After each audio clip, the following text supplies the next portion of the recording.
I apologise for the delay that's been going on. This is a week later than I wanted it to be out, but I've had some personal things going on in my world which have caused a little bit of a flippity flop. I will discuss these in a future video covering it all on its own because it's not interrupting this whole series. So, also thank you all for the patience. But this video is going to be weeks 2 and 3. We've already done the 1 week transformation from 0 training to 7 days back at hard gym graft, food monitored but not too strict, and we saw what we did there and what we achieved.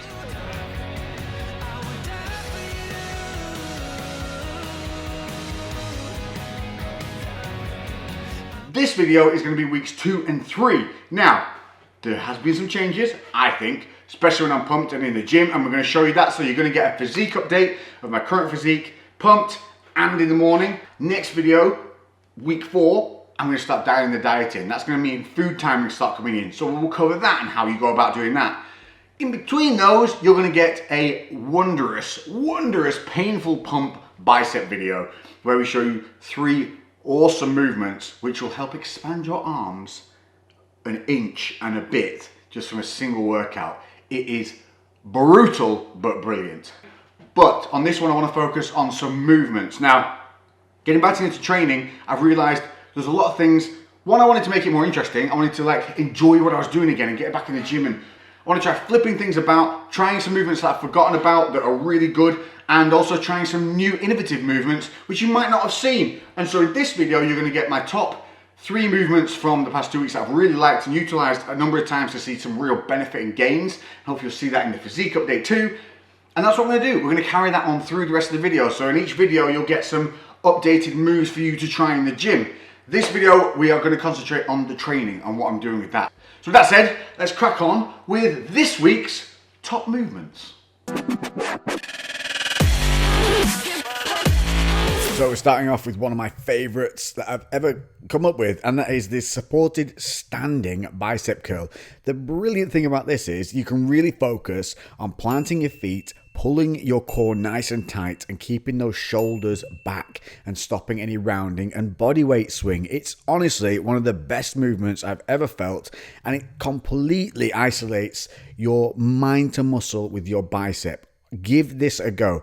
I doubt many of you have seen this. I haven't seen this for ages, but it's brilliant for stopping all that kind of body rotation, swinging, bad habits, and also it helps you focus on getting that full extension all the way down to the bottom. That's what we need to be looking at every time we're training biceps, is extending all the way down. Too many people let the elbows kick back and then they're losing part of the movement. Remember, your reps are not just all about that positive contraction. It's also about that negative and the control throughout.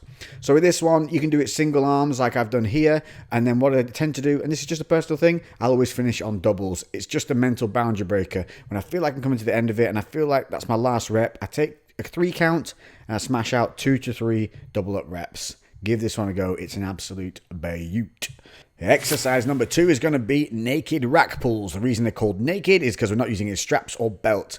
These are fantastic for upper back thickness, but they're also going to help you on that kind of top portion of your deadlifts. What you want to be doing here is testing your grip strength. Overhand as often as you can until it gets a little heavy here. You'll see I've switched to an over-under grip, which helps me just rep out those final bits to stop my grip being a limiting factor. This is a great one for being able to load up some weight and really just help force yourself through some heavy lifting and break some boundaries. The secret to 3D delts: rear delt activation and size. These bent over raises are so much better than face pulls in my opinion. They require you to use all your body and get yourself into a really nice mechanical position. So you can have soft knees, core really tight, and you're going to maintain that body position. You're going to then lift the dumbbells up towards your temples, flicking your knuckles up towards the ceiling. So you end in a W shape with knuckles to the ceiling, and you're going to squeeze those shoulders at the back. This is a really great one, but just make sure to relax your traps. Next up, if you have this machine in your gym, make sure you use it, mate. It's bloody brilliant. This is the Glute Hammy Developer. Now, not a lot of places have it, but if they do, it's fantastic. I started this weighted exercise, so I'm driving my heels into the plate and extending my body into a plank using a dumbbell, using my left arm to support myself just whilst I get used to this movement. I then move from this into a body weight movement. So from here, what I'm looking to do is create tension through the hamstring on the extension and then pull myself back up, driving my feet into the plate. When you let go of the weight though, you're going to take advantage of the extra mobility, and what you're going to do is extend down, hinging at the hips. So you extend out to the plank, Really load the hamstrings, extend down, hinge through the hips, then come back up. I could have done this a little bit better. I could have come back up to a full plank before pulling through the hamstrings, which is obviously what I'll intend to do as I get better, as I utilize this more. And if you have this glute hammy raise thing in here, there's so many things you can use it for, but this is one of the best ways of doing it. You can also do it with a medicine ball so that you can just chuck that to the floor. Or if you have a partner, what you can do is come up with the medicine ball, chuck it to them, then come back down on negative body weight, grab the medicine ball at the bottom, bring it back up. Loads of different things you can do, really versatile. Just remember, whatever you do, dismount like a boss.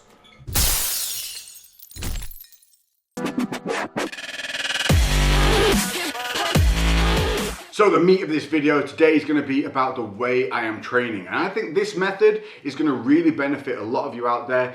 One, it's going to spark your interest back in training. If you feel like you're in a plateau, you've got a bit kind of lethargic and a bit bored of what you're doing, it's definitely going to help that. But two, it's also going to help a lot of you guys bust through plateaus because it's going to give you different angles of attack, but the most it's going to do is give you more stimulation. The whole bro process of doing one body part at a time and beating it to death, not the best method at all, because all that's going to do, kill it on the day, smash your central nervous system, and then you're not going to get any more stimulus on that body part other than maybe stabilizing on other body part days.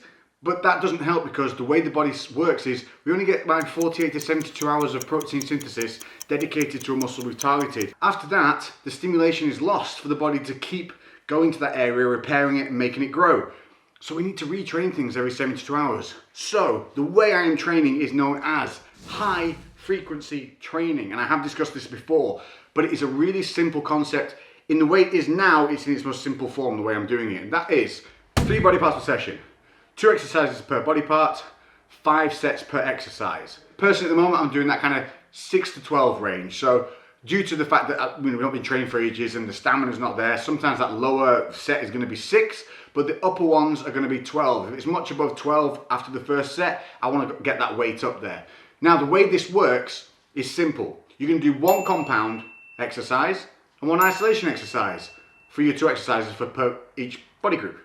But then the next time you train them, which will be in 3 days' time, you do 2 different exercises, a compound and an isolation. So over the week, you'll have done 2 compounds and 2 isolations per body part, but for each body part in total, you will have done a minimum of 20 sets. Now, if you're doing the bro split of like 4 sets, 4 sets, 3 sets, 3 sets, or maybe all 4 sets, every week you're only getting 16 sets in for starters, and 2, only 1 set of stimulation. This way, by switching to high frequency, we're getting double the stimulation and more work done on the muscle. Plus, because we're only doing 2 exercises per time, you're also reducing that injury risk because fatigue's not setting in as much in terms of technique failure. And because of that, you're less likely to tweak something, twist something, snap something, pop something, or just generally grind yourself down. Lex, you may be a wizard. I bloody hope I am, and I hope you try this and I hope it helps. I'm going to pop up on the screen now the simple breakdown of it. So read through this, screenshot it, do whatever it is you need to do to understand it, but just start implementing it. The thing that you need to know here, it doesn't matter what exercises you do. Just get them done, a compound and an isolation. Now, obviously, if you want to focus on strength stuff, make your compounds your 5x5 style of training. You can keep that in, you can just drop it in there. The fact is though, we need that stimulation twice a week at least. If you've got the weak areas, like personally for me, I'm trying to re-stimulate the quads and get those back after injury. I'm going to start hitting them extra times per week. You are going to have days where you only have 2 body parts left to do and then an accessory slot. In that accessory slot, you can add in an extra 5 sets of exercises on that weaker body group. Play around with it, have a go, make it fit your week. There is no spoon feeding you guys some simple answer. You have to do some work yourself and you have to orientate this around your life because that's what's important. The gym, it goes around your life, not your life around the gym. One of the greatest things about the high frequency style is you can slot in body groups and body parts how you feel that day. There doesn't have to be a set structure. As long as they're trained within 72 hours again, so whether it's 48 hours or 72 hours later, it doesn't matter. So if you go in one day and you're supposed to be doing back, but you're really not feeling that you've got something tweaked, boom, do some biceps that day, but the next day you do back. You don't skip it. Everything has to be about the flow and the versatility and adaptability to your life. As a wise man once said, be like water. So you've got the training moves, you've got the training. One last thing I want to cover is juice. Juice. Scully has been my best friend in getting my hydration levels up. I make sure I fill this bad boy up at least 5 times a day and get through it. And I think that is a big factor in me feeling fuller, looking tighter, and just being maybe a little bit more alert. Don't get me wrong, I'm still getting really badly fatigued at the moment. I still have to build up that endurance, but we're gonna add in some boxing.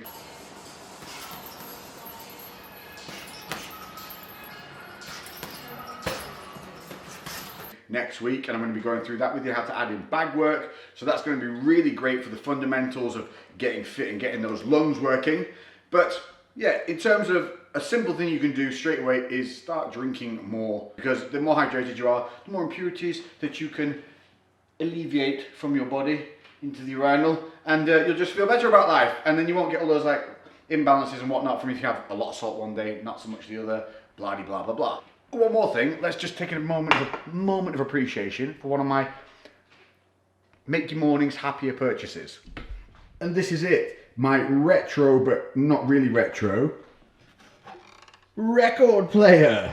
So this hooks up to like Bluetooth, and I can play my music in the morning when I'm having my coffee and tea in the morning with music, and it just makes you feel good about life. Wow, that 50mm lens is close. Woo! You are literally at arm's length now, but you wouldn't know it. Anyway, I need to buy some more records for that, and you need to get away from my face. So let's go check out Physique Update. Okay,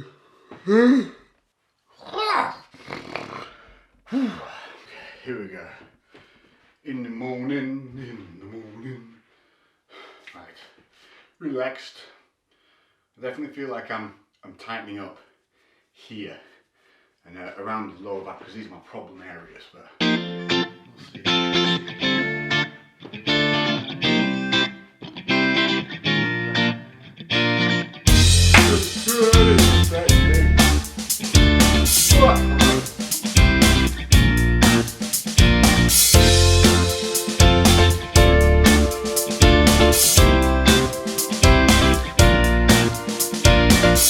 Expect the party mullet.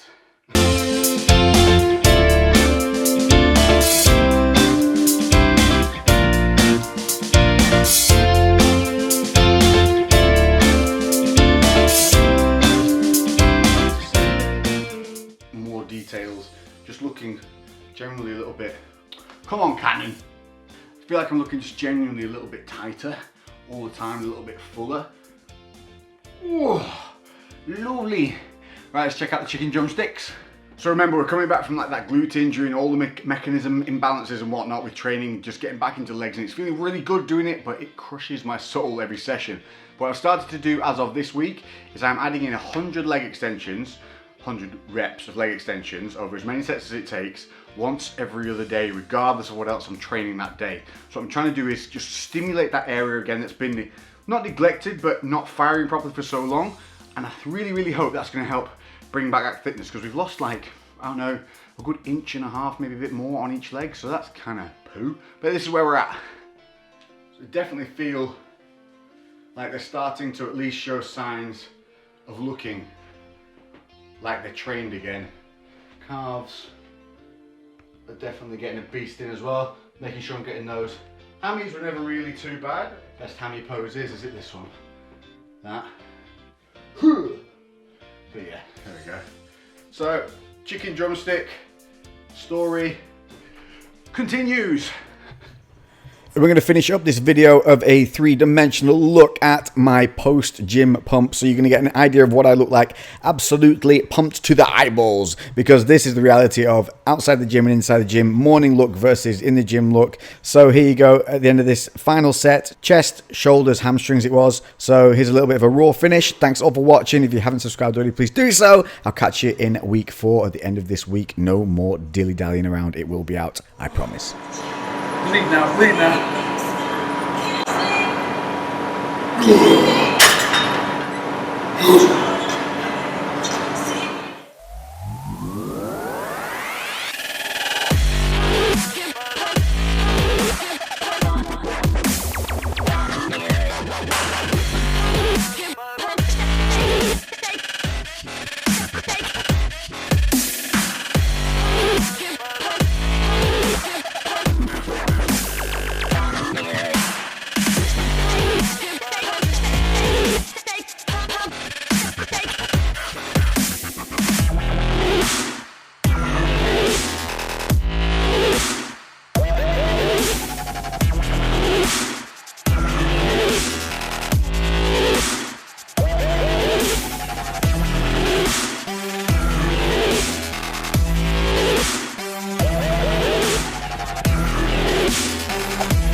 3,